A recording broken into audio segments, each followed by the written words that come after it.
Friends, welcome ulit sa panibago na namang video, no? So in today's video, i-explain ko nga sa inyo yung dalawang ways you can invest your money and grow it through life insurance, mga friends, no? So ayun na, endowment and VUL, okay? Basically, endowment yung lower risk and safer na investment, and yung VUL, actually yung VUL pwede rin siyang lower risk and safer nga eh. Pero yung VUL, pwede natin siya i-configure to be higher risk and higher reward. Alright, so explain ko pa further yung mga differences na nila, no? Sa endowment plan, kasi specified yung ROI mo, no? So basically guaranteed. Alright mga friends, alam naman natin na although guaranteed, hindi ganon ka laki yung yung returns mismo. Okay? Depende din sa inyo if okay lang ba kayo doon. Okay?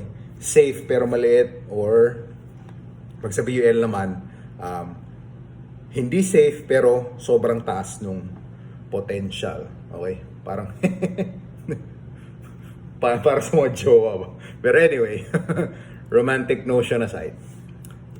Sa endowment plan, meron rin tong fixed time frame ba for the regular cash payouts, no?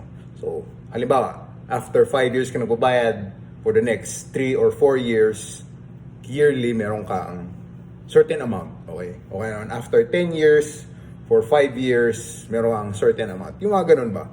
Alright.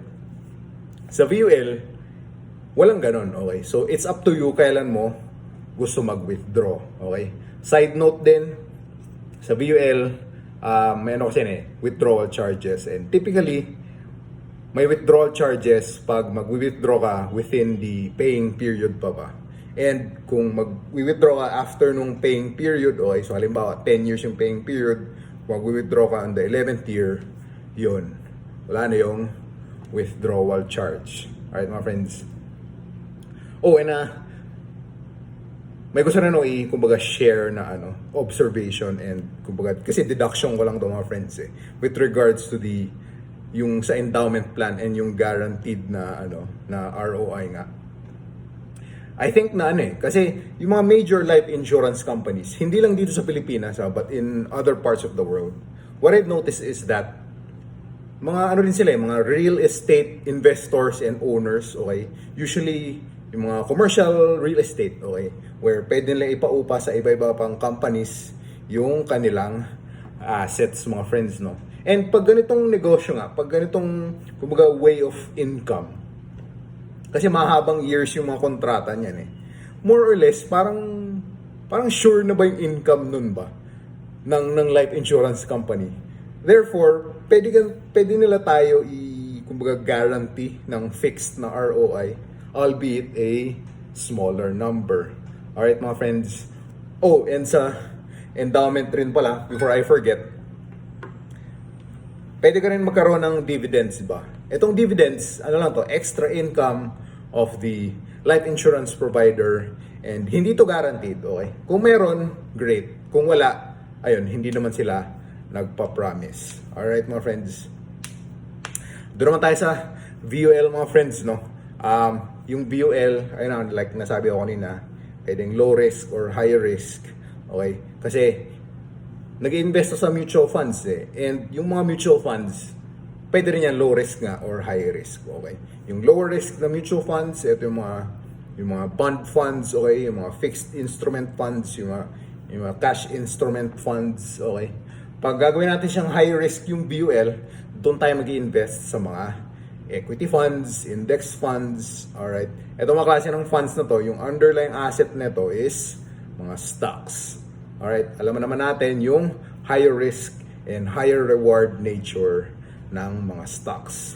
And on a side note then, if you're gonna go for higher risk, you're also gonna need a lot of time.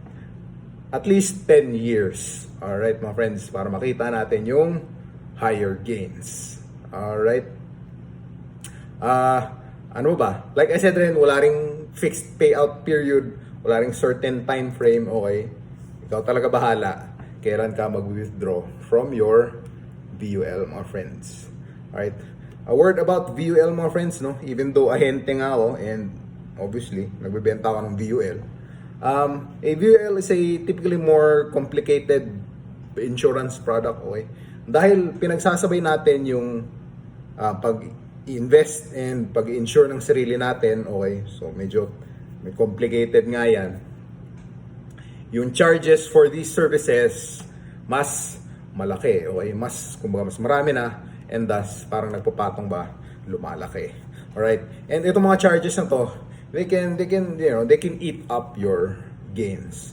Alright, mga friends? So, I hope you remember that, mga friends, no? So, yun lang, friends. Yun ang dalawang ways, okay? Endowment in VUL that life insurance lets you invest your money in. Alright, mga friends? As always, like, comment, and follow or subscribe, no? For more videos like this. And kung gusto nyo mag-set ng appointment, mga friends, okay? Send me a DM, right? Sa Facebook or Instagram, mga friends, no?